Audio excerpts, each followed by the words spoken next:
So sometimes we want to change and rescue and save all the people around us. But sometimes the best thing that we can do is to set a good example and then to continue to keep them in your du'as. Obviously, giving advice is important, but you have to just do that with wisdom.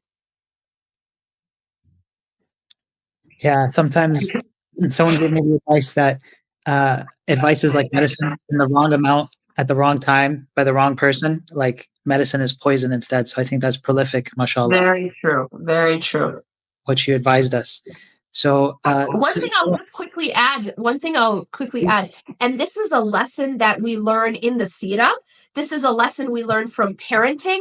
This is a lesson we learn in every close relationship.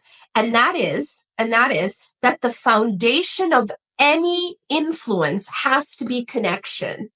So if you have a strong connection with someone, you will be much more influential over that person.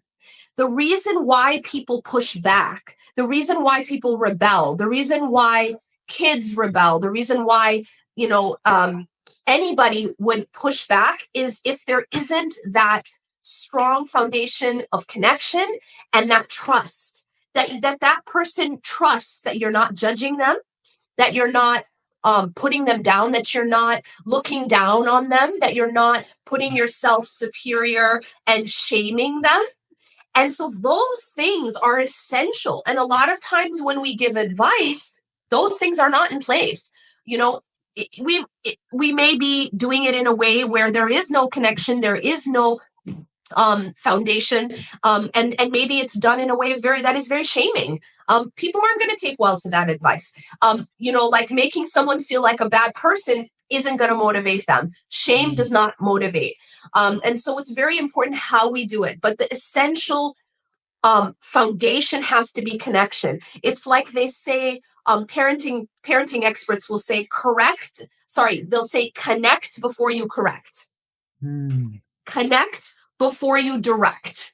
Okay, so connection is the foundation. And this is obviously a bigger discussion of attachment theory and secure attachment. But essentially, if you're going to direct and you're going to have influence, there has to be that connection. And that's really the most effective way. SubhanAllah, that's profound. And what an example we have in the Prophet ﷺ in connecting people before directing them. SubhanAllah. In fact, Allah says in the Quran, had you been harsh and hard-hearted, they would have been repelled. They would have been repelled from you. Yeah. But he was not harsh and he was not hard-hearted. So they did not get repelled. They were attracted to his softness. SubhanAllah.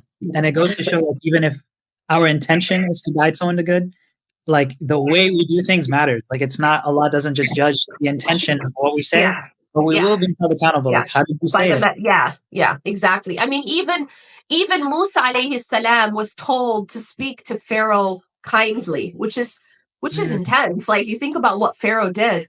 And so if I guess something for us to think about is that if Allah is saying to speak to Pharaoh kindly, Pharaoh who killed babies and crucified people and cut off their limbs, if he's saying to speak to him kindly, then how should we speak to our children? This idea of like being so harsh and being, tough love, that is not something Islamic. It's not in our seerah. It's not in the Quran.